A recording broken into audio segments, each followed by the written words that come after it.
Many Nigerians are not familiar with your antecedents in the military. How will you, may you please introduce yourself, tell us your resume, tell us what you've done, and tell us how Nigerians will be assuaged if your appointment is confirmed. Your resume as well. Thank you.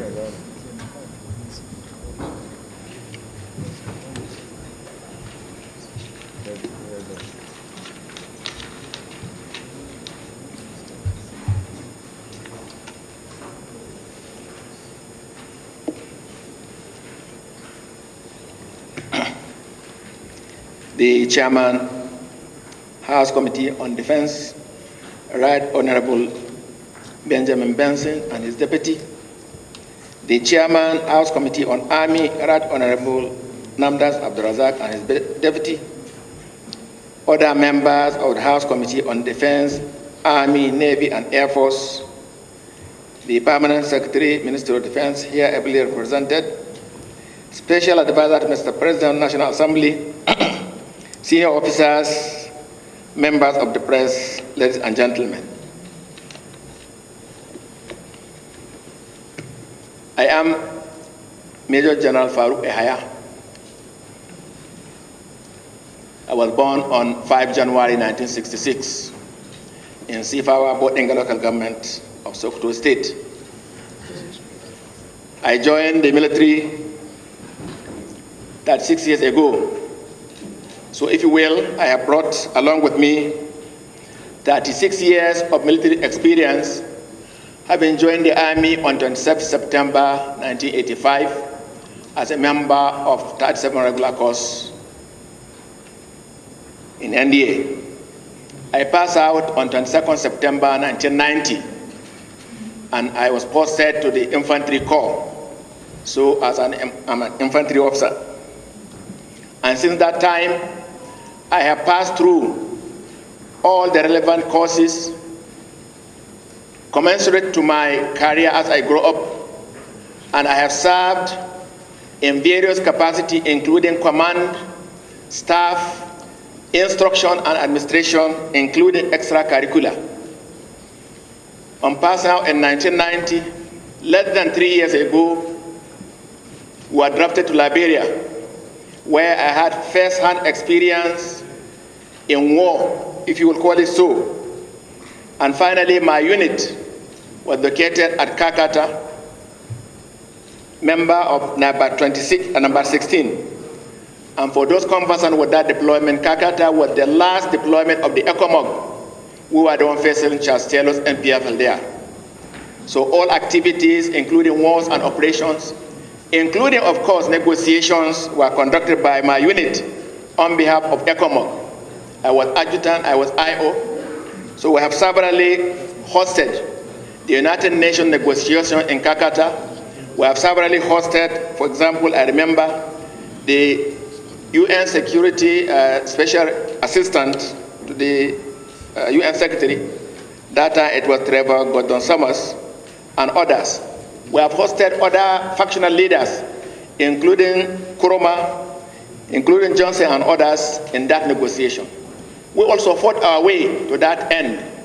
So if you will, I had first-hand experience barely 3 years after my passing out in war and its processes, similar to what we are facing now.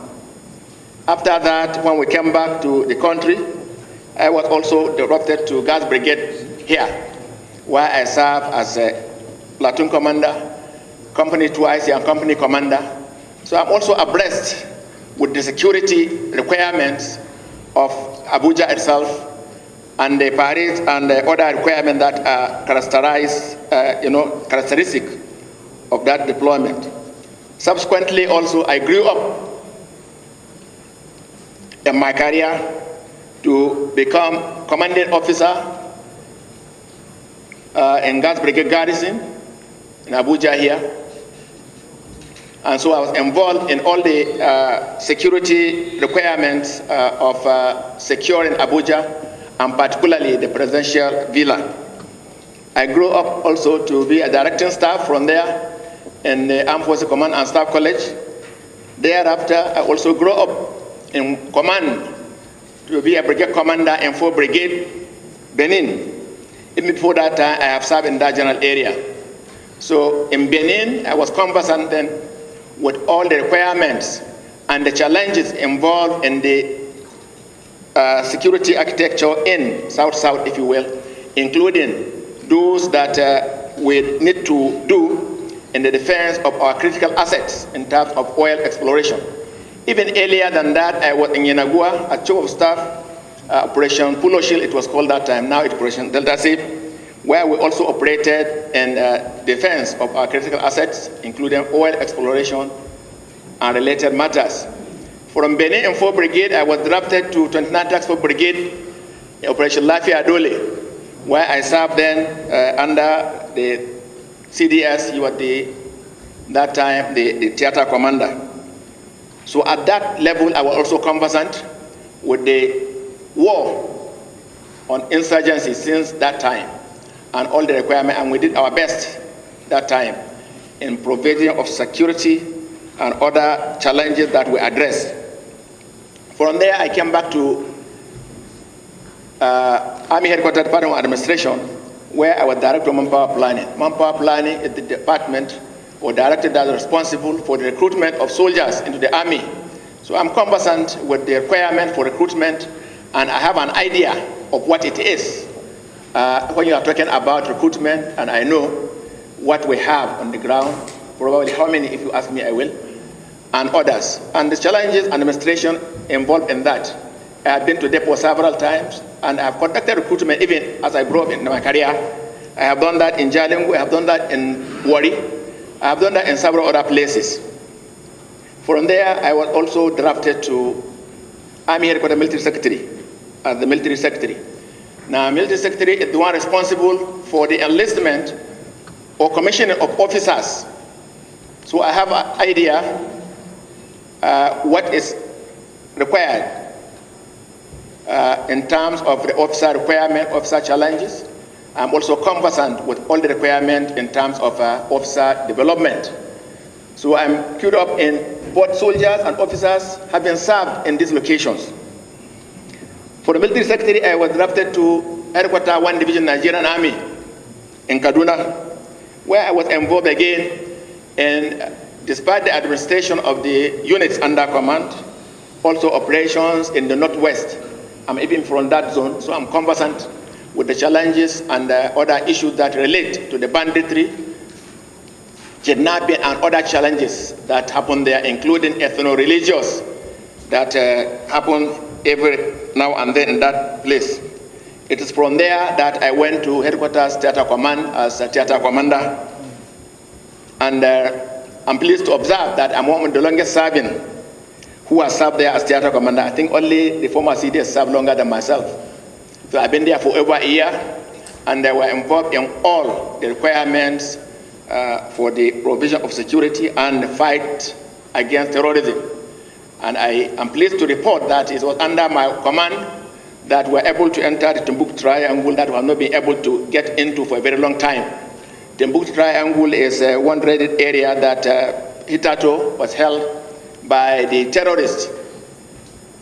But with the support of the federal government and the Chief of Army Staff then, we were able to clear that Timbuktu Triangle and ransack all the hitherto enclaves of the Boko Haram terrorists, whether I'm talking about Buk, whether I'm talking about Kafa, whether I'm talking about Gorgori, whether you're talking about, other areas in that place.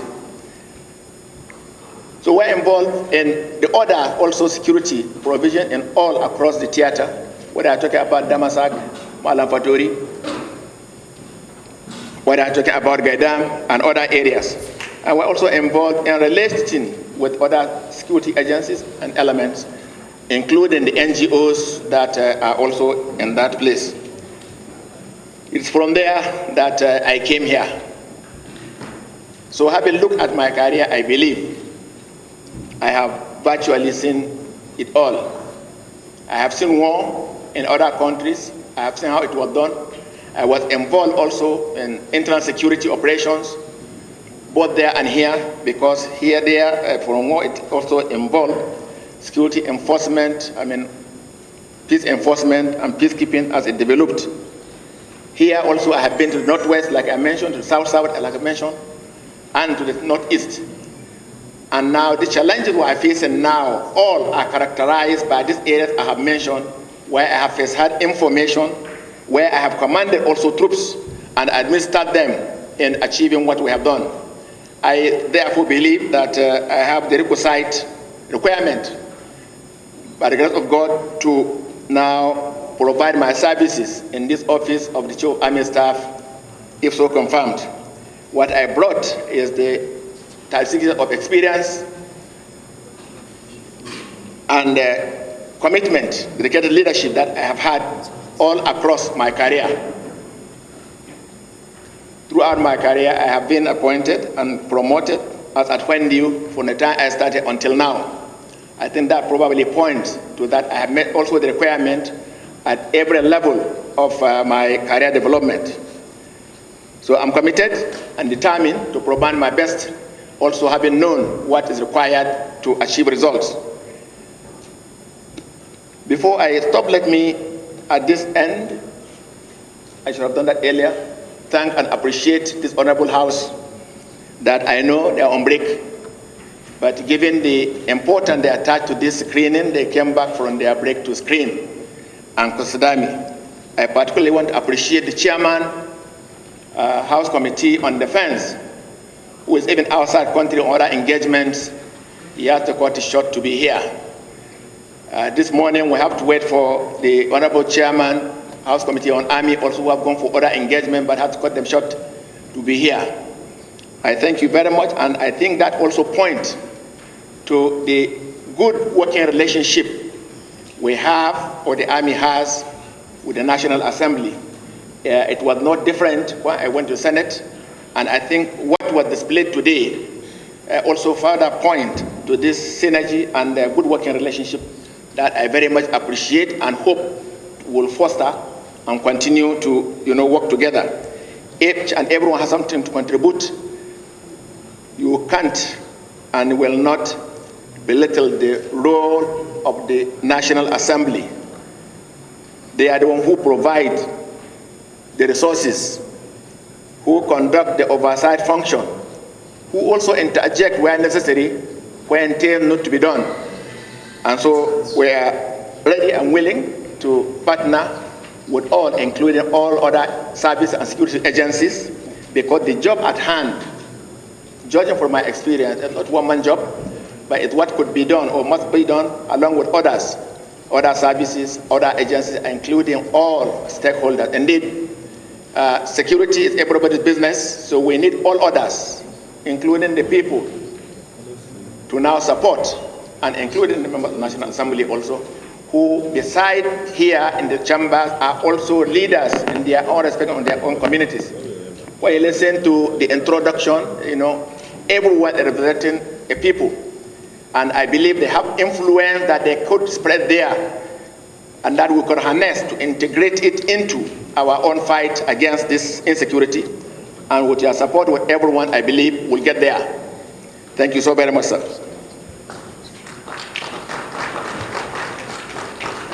Thank you very much. As you are all aware, this is supposed to be a closed-door session, but I won't let him go. First, I mentioned, sir, in my remarks that from experience, this job cannot be done by any single service or entity.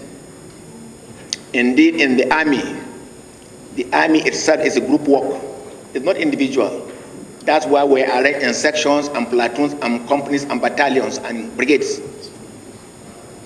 So having passed through also how it was done in some other places, I mentioned Liberia where I have been, this job is collective. And like you have seen in the Operation Hadenkai, and it was even captured in the vision of the late Chief of Army Staff and in my own vision too. There was also mention of a joint environment in what we do, having realized that this job is not one service job. Not only that, it also requires other agencies and service and stakeholders. And as we speak, Operation Hardenkai, before I left, has garnered this as a cornerstone for achievement of its mandate. We have always operated together. That's why you see the composition of Army, Navy, Air Force there. And now including the police, DSS, civil defense, and all other stakeholders. And as we know, internal security is really intelligence-driven operation. So we need others, including communities, including people, including opinion leaders, including traditional rulers, and all others who can provide information, because the enemy hides within us. So it is they who should provide information, who should support this war. So we work together. Now at the Army headquarters level, you know, at all location here, all the service chiefs now, luckily we have all met in the academy. So there is no much gap or something we don't know. The CDS, member of 34th regular course, we met him there. So Naval Staff is 36 regular course, I'm 37. So Air Staff is 35 regular course. So at one time or the other, all of us were members of HAB company together. Me and the Chief of Naval Staff were one time or the other members of HAB battalion. Chief of Naval Staff or Chief of Air Staff were one time or the other members of HAB battalion. Chief of Air Staff and Chief of Defense Staff were one time or the other like that. So the synergy cannot be anything better. Now that we have grown up together, we have trained together, we have gone exercise together, even before now. So there is, this synergy cannot be anything better. Then with other agencies also, for example, for the IG, we were together with him when I was commander of 4th Brigade. He was commissioner of police in Delta State. So the person I know, even before his appointment, we related, we have spoken. So there is no issue. Now, before I left, for example, in Maiduguri, the director SS, for example, will talk every day, Alhaji Murtala, and all other agencies. And indeed, in headquarters, you have all the other elements, they are there. So we realize the need for this, and having come through this, process professionally, that it's not one-man job. And now the synergy between us, I think, cannot be anything better. Like I said, we have all been together even before now. Even before our appointment, we call ourselves names. I know the name I call the Chief of Naval Staff. I know the name I call the Chief of Air Staff. I know the name I call the CDS, even before that time, when we were there in NDA together. What are those names?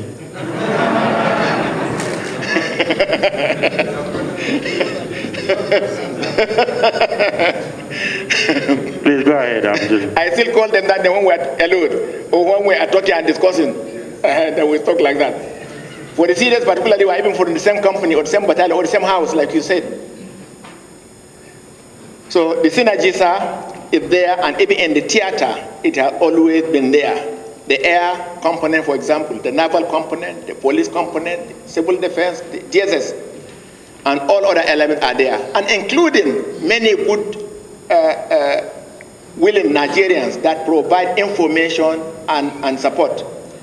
I'm sure the honorable member here who mentioned a name, who represent Tingubio and somewhere. He has several times, not talking about Honorable Namdas and others, all have contributed one way or the other. When something is happening, they know, because they are the grassroots. Sometimes it happens, they will be first to hear in Abuja here before it will now back load to me. They have already, related with us, and have already related together with all others. I think virtually all members of the National Assembly, whether it is Senate or House of Reps, who have related well, and I hope to leverage on that to even do better. When I had the names of all those who introduced themselves, virtually I have been to all the locations that were mentioned. When the powerful member mentioned that she is from Gombe, then I would have gone to ask of AY gets in whether it's still there. I have slept there several times when I was serving 20 battalion. When I come, going there, if I start early, I sleep in Bauchi. If I start late, I sleep in Ewa Guest Inn. So I know Jekarafari. I know Cham along the road. I know Al-Kaleri and all other places. Thank you very much, sir. So, Mr. Nominee,